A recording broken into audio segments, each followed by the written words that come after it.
The story of Robert Davila. You know who that is? No, you don't, because I do. 3 months ago, I gave khutbah in Fort Worth. I haven't been to that masjid in 4 or 5 years, and they invited me for some reason, and I went. And I gave khutbah there. My khutbah was about dua. An Egyptian fellow comes up to me, a young man came up to me afterwards, he goes, Allah fulfilled my dua today. And I said, what's your dua? He said, my dua was that Nouman Ali Khan should meet Robert Davila. I was like,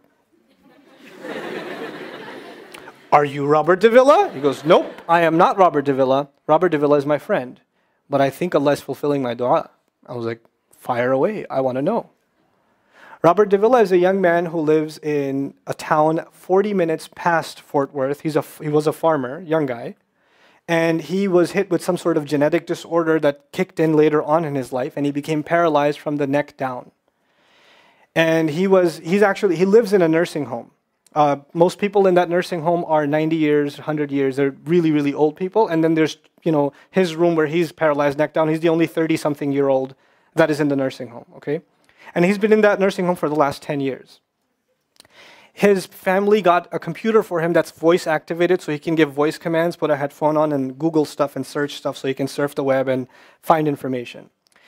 In his room, and by the way, staunch Christian family, the minister comes and prays for him every week and things like that. And his best friend was in the bed next to him. One of his best friends. He became best friends because he met him at the nursing home. This person was also paralyzed and he needed a new liver. Okay?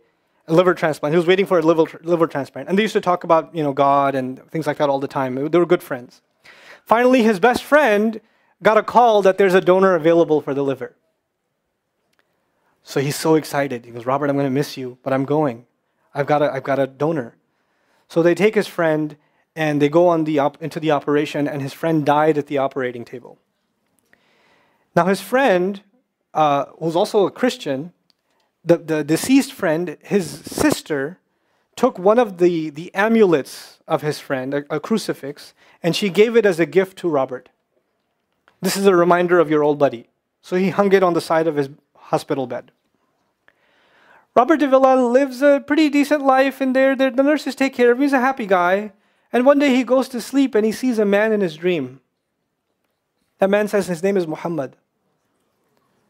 And he says, pointing at the crucifix, God did not send messengers so they would worship the messengers. God sent messengers so you could worship God.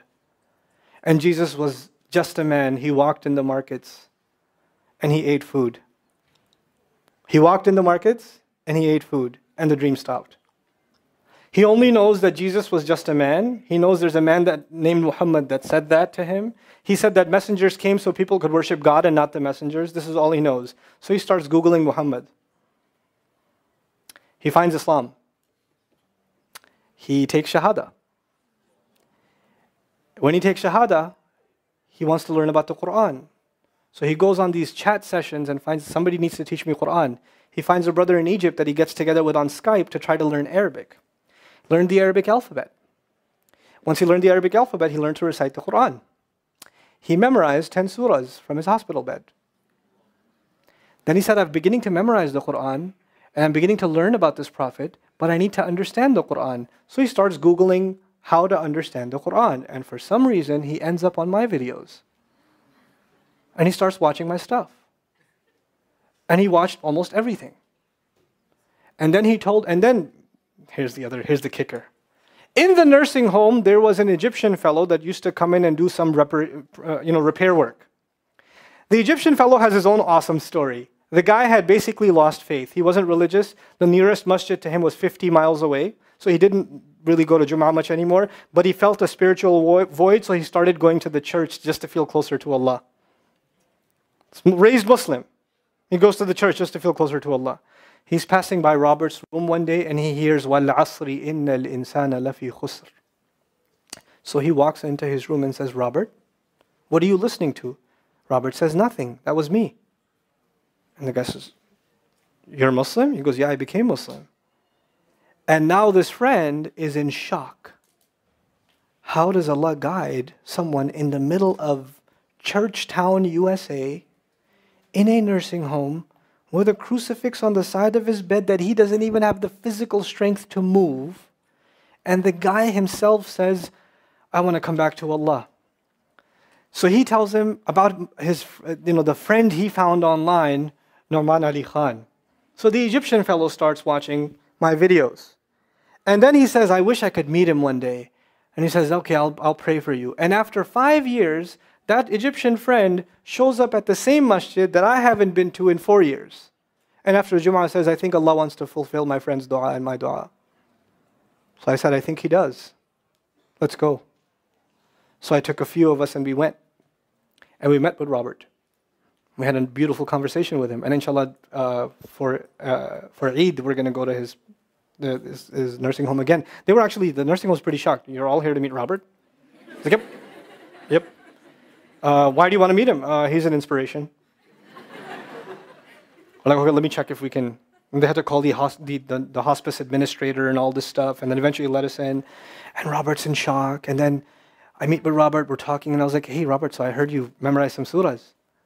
He says, yeah. Can you recite one for me?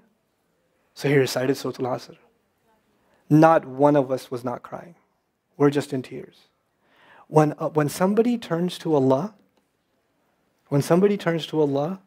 don't worry about the means. Guidance will come. Balance will come. I want to tell you some more about Robert because young guys are here. Young guys that play basketball. Young guys that are healthy. Young guys that have ambition. I told you what's his paralysis, from where to where? Neck down.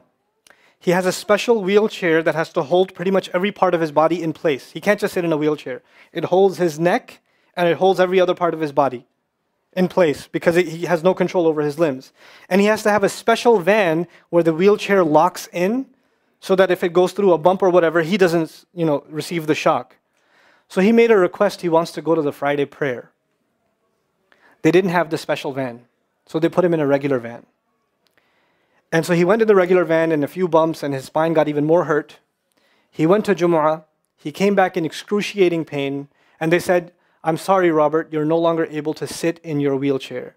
You're going to have to stay in your bed for the next 6 months at least. If you see recovery, then you can get back up again. I met him in that span. He had already been in that bed for 3 months already. And the reason he was in that bed is he went to the Jummah prayer. And he told me about the Jummah prayer. He said, I've never felt more peace in my life than I was in that masjid. And you know what I'm going to do, Brother Numan? When I can sit in my chair again, I'm going to go to Jummah. I'm going to go to the masjid because I've never felt like that before. There's someone who has nothing but control over his mouth and his eyes. And he says, I only find peace in the masjid. And here we are. These masajid, I don't care what ideology, what school of thought, what they're talking about in the masjid, what fitna is there. I don't care. It's still Allah's house. Just go to pray. Don't go there to talk to people. Go there to talk to Allah. Just go to talk to Allah. You're just going for you and Allah. That's it. That's it. Other things will come, but you're not going for them. You're just going there to find peace. You'll become different people. If Allah can guide Robert Davila, Allah guide everybody. And then he said, sometimes I wonder why Allah put me in this position. And then I say to myself, what am I kidding? Allah has given me so much. I am so grateful for what He gave me. And if this is the way He was going to bring me to Islam, it's all worth it. So worth it. You have Muslims that lose a little bit of health. And they say, why is Allah doing this to me? And this man, if you would think, nowadays atheists argue because of suffering, there's no God. If one man has in a position to say, I don't believe in God. If there was a guy, why would I be in this position? It would be Robert Davila. That guy would say, I don't believe in God. If there was one, why would I be in this mess? And yet he's in this position, and I've never seen a face with more nur. Never. I've never seen a face that has more contentment on it. He's so satisfied with life. He's so happy. He's just happy. The last 7 or 8 khutbahs I've given are actually based on one sentence each on one sentence that he said in his conversation. Is that profound? He's a teacher to me. I consider him a teacher. He's my sheikh. Somebody says, who's your sheikh? I say, Robert Davila. Really? Is that a pizza place? Or no. No. The guidance is all around us. You don't have to get worried about what's not there. There's plenty there. You know what Allah did for the people of the cave? You know, He even guided them in where to sleep. You know, He even guided them on where to turn. As the sun was coming, they'd turn away from it. As the sun came from the other side, they'd turn the other way. Allah will guide you in your sleep when you make dua to Him. He'll even guide you in your sleep. Every toss and turn will be guided by Allah. Can you imagine? We shouldn't be skeptical in Allah's guidance. We shouldn't worry about how am I going to find balance. No, that's Allah's job to guide you. Your job is to talk to Him. Your job is to get sincere. That is the message I have for you. That is how we're going to find balance. Honestly. And if once you do that, once you become sincere to Allah, Allah will open doors. Allah will give you friends. Allah will give you teachers. Allah will give you access to resources, all of which are going to bring you closer and closer and closer to Him and to the truth and make life better for the people around you. This is really the gist of what I wanted to share with you. I don't want to speak longer. I've spoken too long already. I love coming back to New York, and I'm so, so grateful for Queens College and the